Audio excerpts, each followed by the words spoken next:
Hi there, it's Clark Reid back with more tech headlines.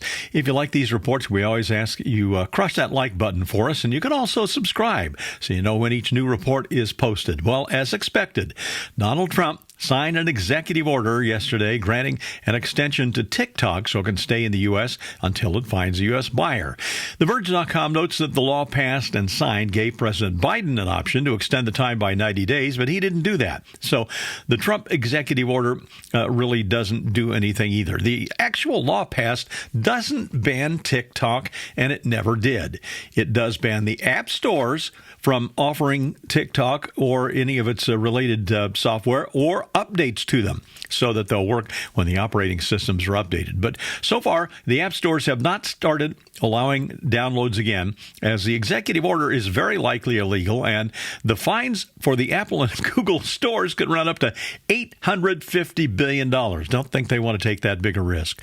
Trump might be able to certify to Congress that TikTok has agreed to sell, which it hasn't. And then the 90-day extension might be triggered. It'd be lying to Congress, but until a court found the certification invalid, Apple and Google would probably be safe. Stay tuned. This is going to get even more crazy.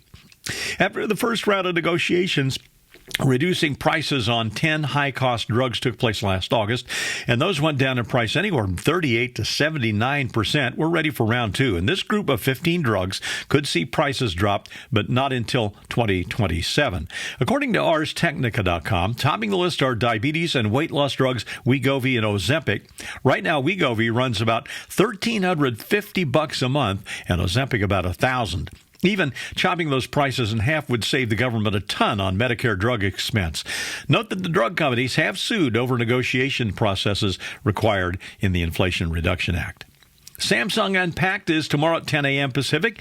We should see a preview of the new big three models, the S25, S25 Plus, and the S25 Ultra, which has kind of rolled up the Note into it, by the way.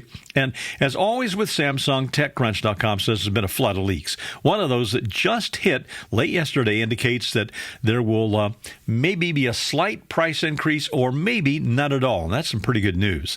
The Galaxy AI will be a big star of the show, and one possible announcement is a successor to the Galaxy Ring, but that's a bit sketchy. At any rate, whatever happens, we'll have a recap of all the major announcements tomorrow after the Unpacked event right here.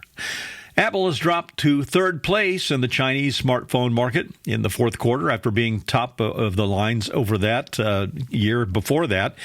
MacRumors.com reports iPhone shipments in China dropped by 18.2% year-to-year in the fourth quarter, giving Apple a 17.1% market share. Chinese makers Huawei and Xiaomi were 1 and 2 with 18.1 and 17.2 market shares, respectively. Apple watchers think one of the main reasons for the fall off was that Cupertino's phones don't have Apple Intelligence in China. Apple hadn't been able to put their AI on the phone due to a Chinese regulatory constraint. Overall, the China smartphone market contracted by about 3.2% year over year. I'm Clark Reid, and you're technified for now.